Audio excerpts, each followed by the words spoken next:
Rural Americans deserve access to the best of what our country has to offer, especially health care. Across every state, every community, America's rural hospitals are the first line of defense, protecting our families, neighbors, and loved ones.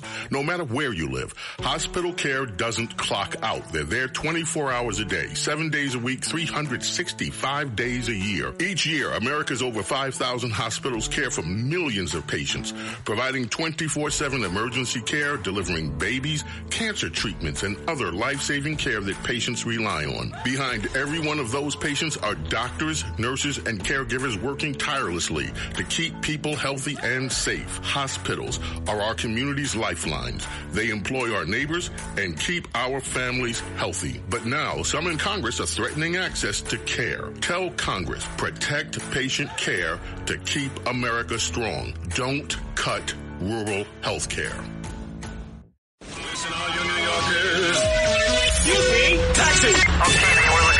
This is the 77 WABC minicast. Hello. Let's see here. War, the liberation. I didn't like war in Iran or war with Iran. It is a war of liberation, hopefully. Or a war of stop messing around with terrorists. Definitely.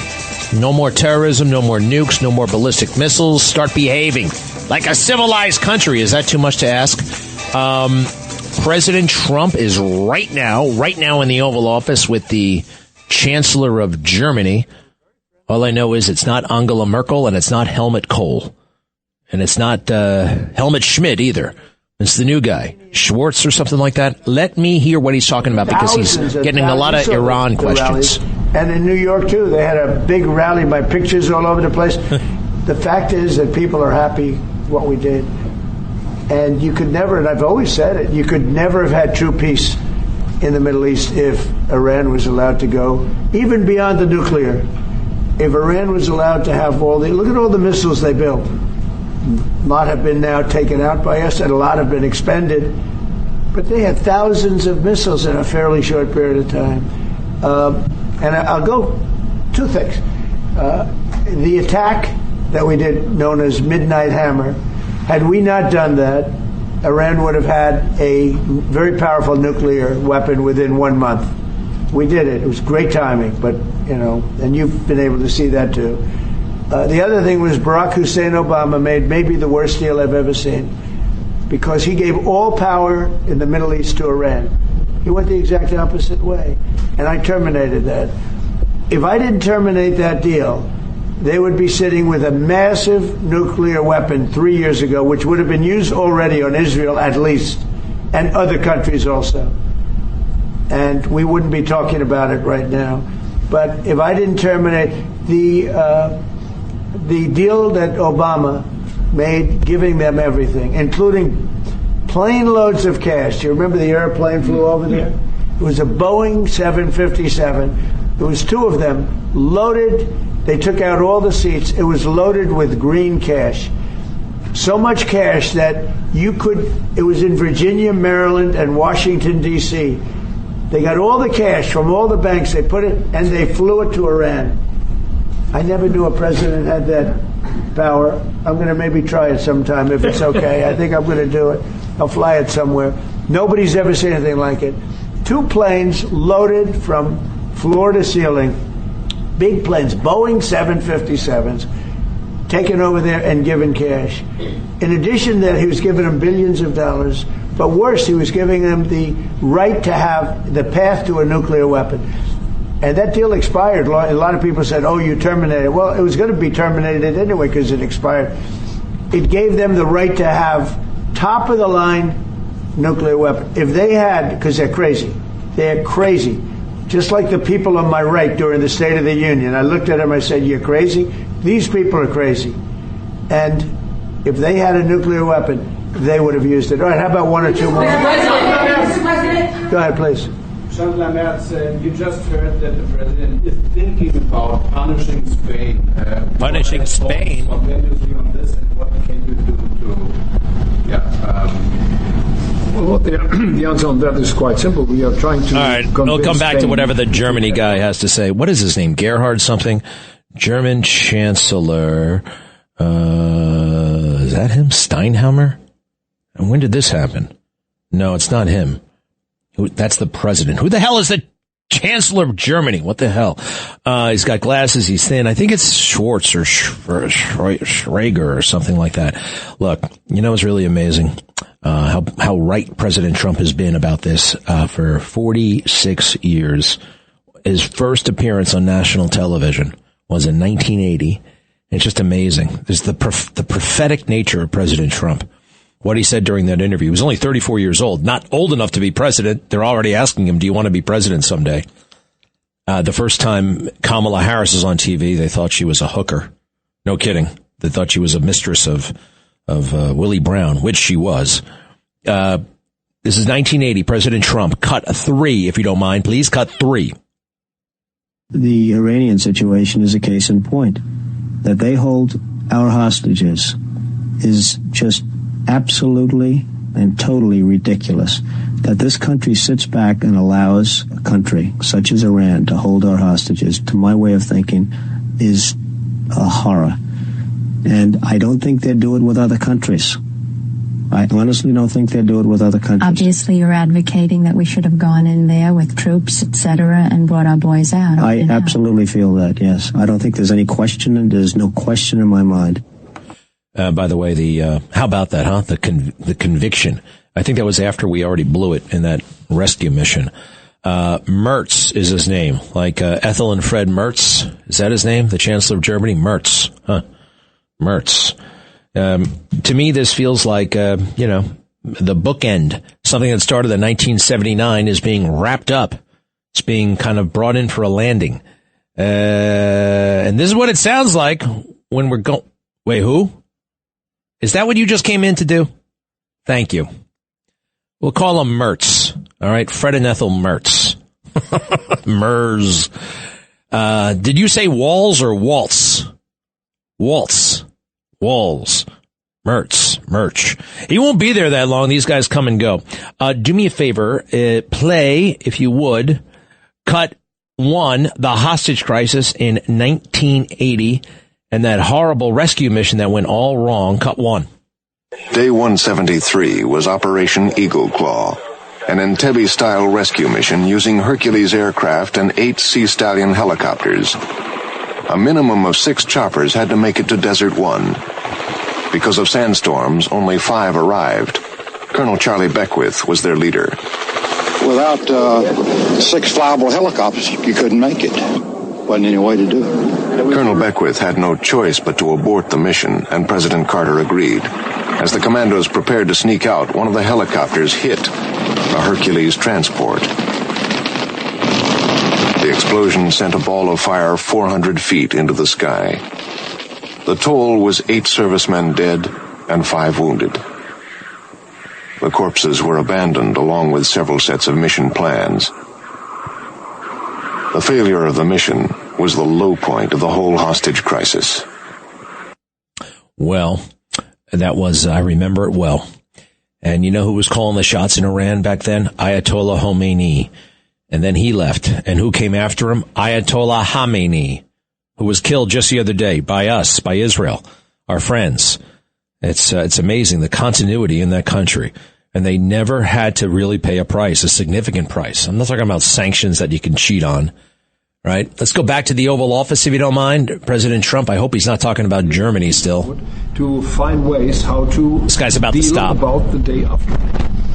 And as far as Russia, Ukraine, where is it on my priority list? Very high. We thought that, I thought it was going to be one of the easier ones. I've settled 8 wars, and actually maybe one more than that. But minimum 8 wars, big ones, potential India, Pakistan, big wars, very important, big ones. I thought this was going to be much easier than it is. There's tremendous hatred between President Putin and President Zelensky, tremendous hatred. I've seen a lot of hatred in my life, but I think this is about top scale. I believe it's going to happen.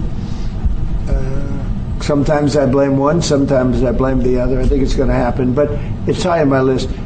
Not in that it affects the United States so much, because it's very far away, but last week and for the last 4 weeks actually, 32,000 soldiers died. 32,000.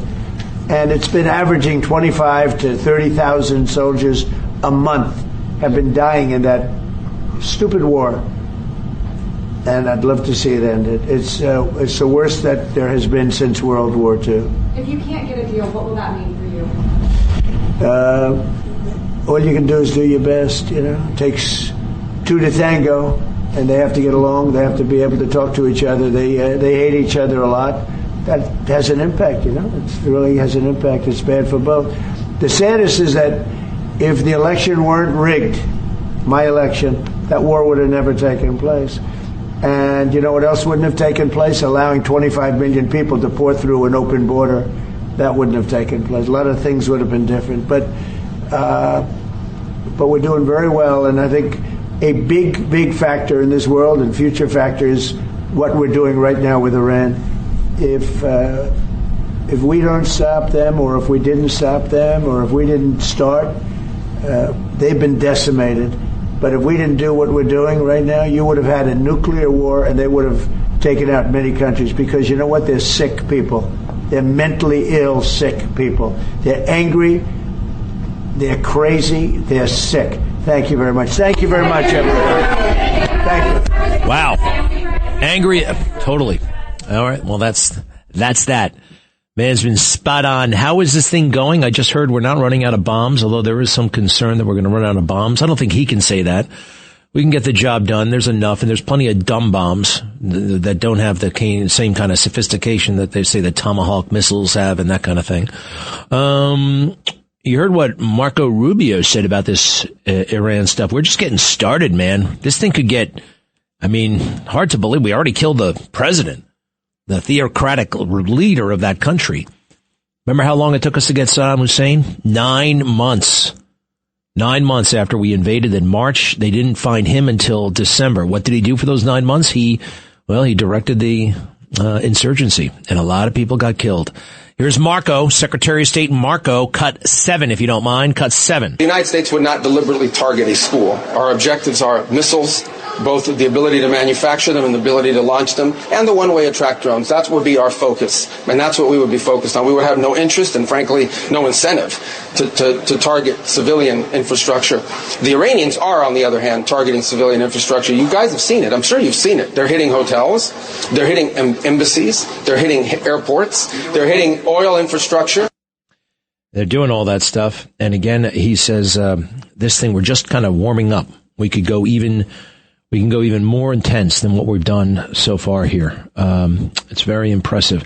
I pointed out last night, I made a video about this.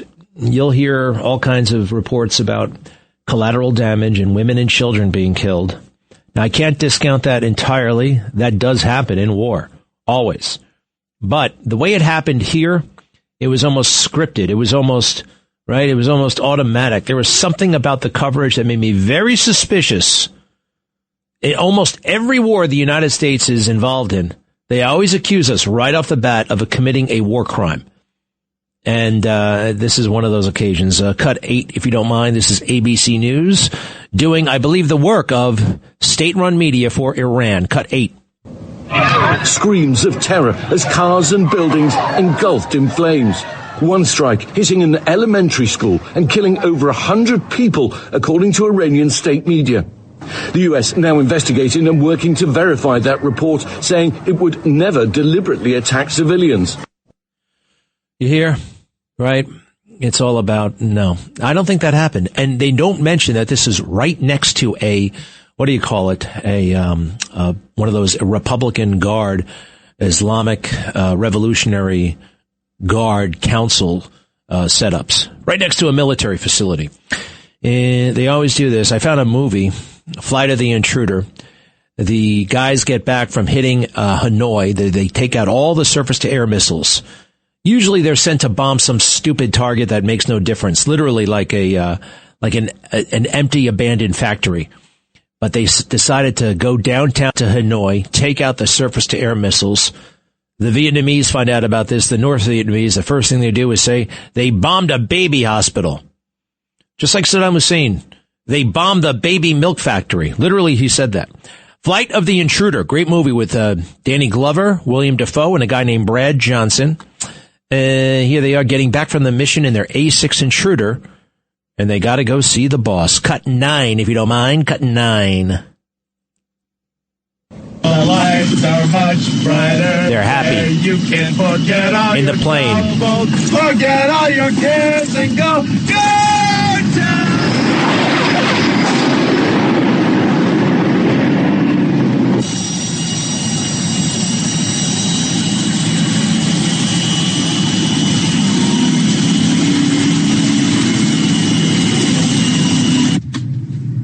This further dramatizes the reasons for withdrawal from the peace negotiations in Paris.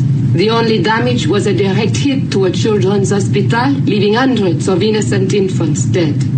French journalist from Hanoi, about an hour ago. You were over Hanoi, weren't you? It was a good mission, sir. Sir, we blew the shit out of him, but we didn't come near any hospital. You think I don't know that? I know what you hit. The Air Force knows what you hit. So does CT F-77. So does General Giap and the entire World Communist Union. But no one's going to admit it. No one's going to admit it. So they come up with that story that they bombed the baby, the little baby hospital. All kinds of deception in war. The idea, though, that this is the most horrific thing ever, wrong. Presidents have been thinking about this. Presidential candidates have been thinking about this for a long, long time.